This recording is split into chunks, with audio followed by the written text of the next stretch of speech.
कि जीतन राम मांझी को 4 गो सीट दे दिया बीजेपी तो ओकरा साथ में जाकर के पूछी हिलाने लगा।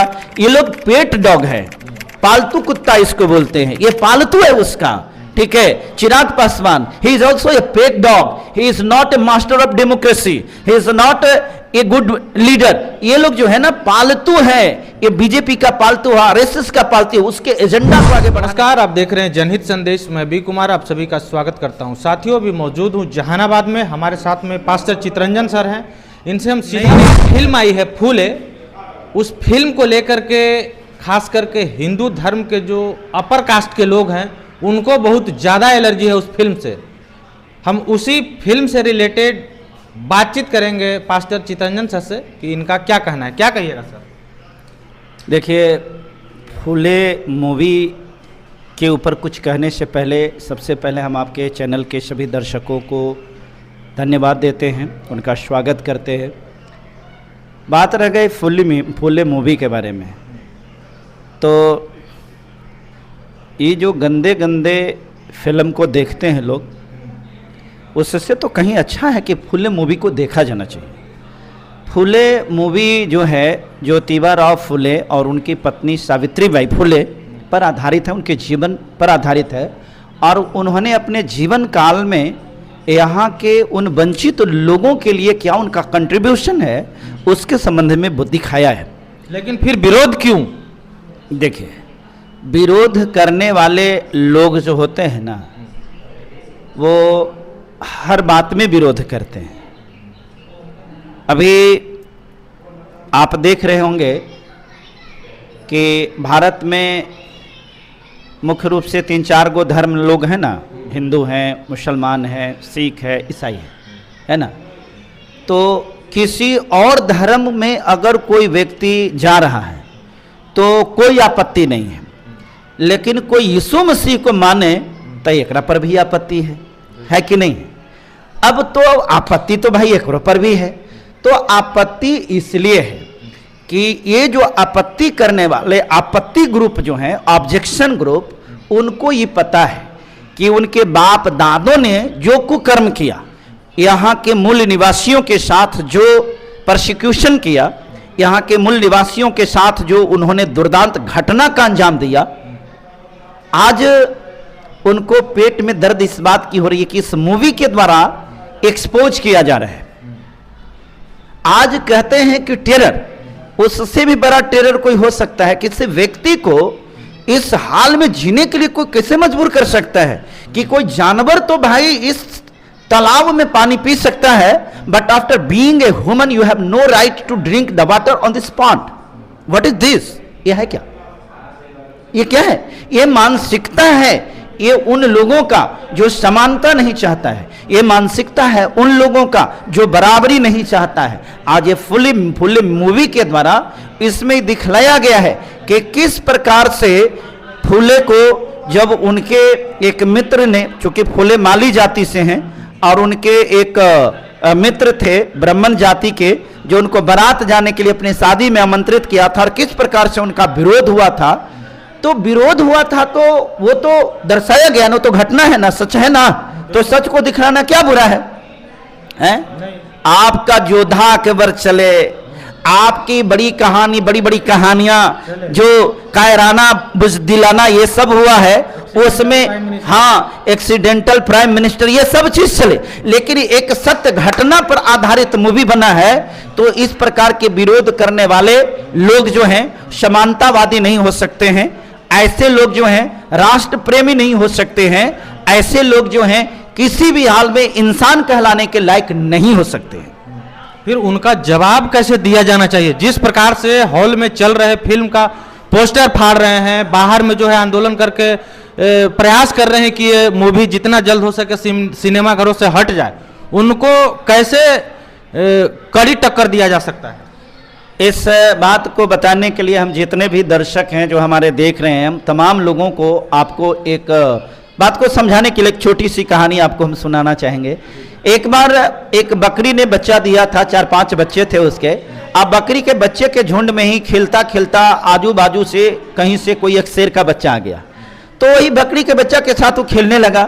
तो बकरी के बच्चा के जैसा ही उसका आचरण हो गया, क्योंकि उसके साथ में रहा और होते होते वो बड़ा हो गया। बड़ा होने के बाद एक दिन होता है क्या कि बकरी के झुंड पर जो है शेर, जो बाहरी शेर था, वो अटैक किया। तो अटैक में क्या किया कि बकरी का बच्चा सब भागने लगा, तो उसके साथ साथ शेर का बच्चा भी भागने लगा। अब इधर जो अटैक कर रहा था शेर, वो बोला कि अरे डरे डर, तुम क्यों भाग रहे हो, ठहरो ठहरो, तुम ठहरो। नहीं, वो नहीं ठहरा। किसी भी रूप में शेर जो था उस शेर के बच्चा को पकड़ लिया, उससे पूछा कि तू क्यों भाग रहा था। कहा कि हम इसलिए भाग रहे थे कि हमारे साथी लोग भाग रहे थे। कहा कि अरे तू तो शेर का बच्चा, तू भागने वाला है, तू तो भगाने वाला है। तो तब उसको यह एहसास हुआ कि अच्छा मैं शेर हूं, तब वो समझ गया।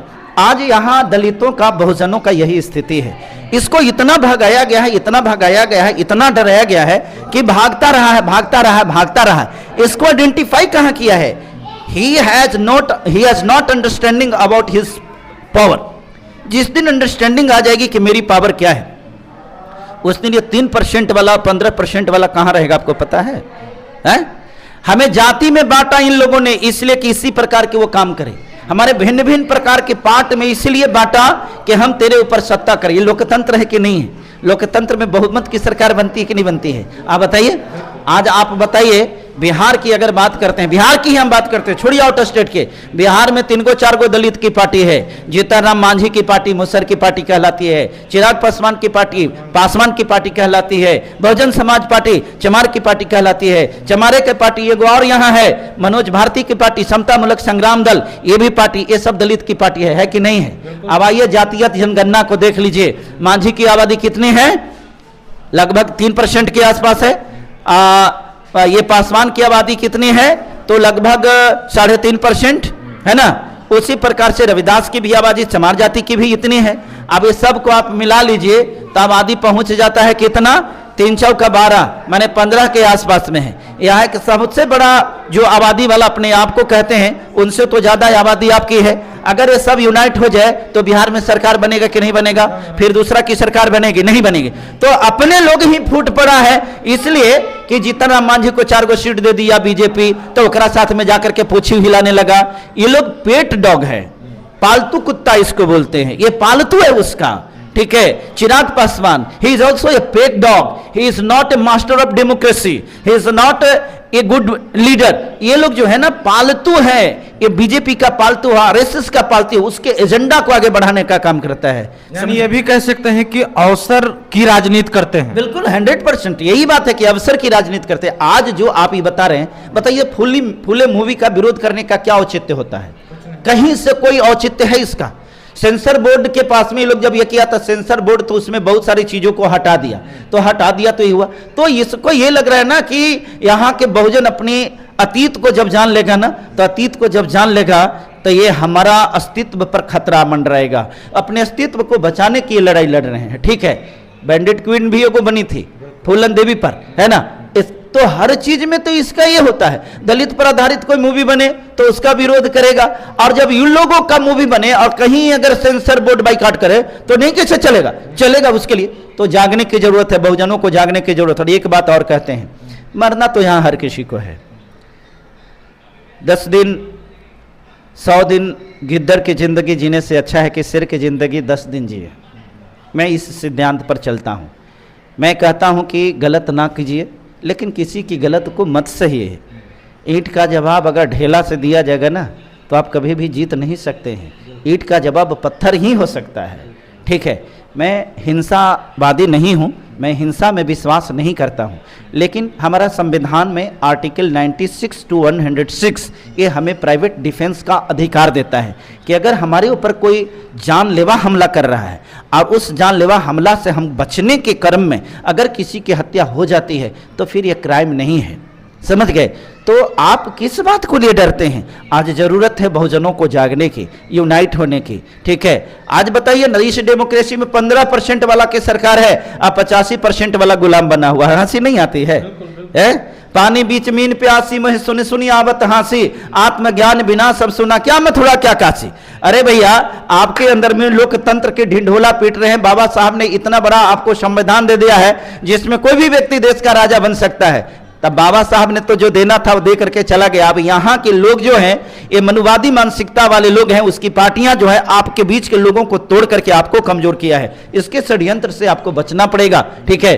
और फुले मूवी का विरोध करने वाले लोग कहीं से भी वो देश प्रेमी नहीं हो सकता, कहीं से भी बहुजन प्रेमी नहीं हो सकता, कहीं से भी SC ST माइनॉरिटी का हितैषी नहीं हो सकता।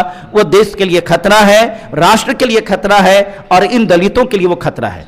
इसलिए लोगों को समझना पड़ेगा। चलिए, तो ये थे चितरंजन सर। इन्होंने अपनी बात को बहुत ही बेबाकी तरीके से रखा। और बाकी इस वीडियो पे आपकी क्या प्रतिक्रिया, कमेंट करके जरूर बताइएगा। मिलते हैं किसी दूसरे खबरों के साथ, तब तक के लिए धन्यवाद।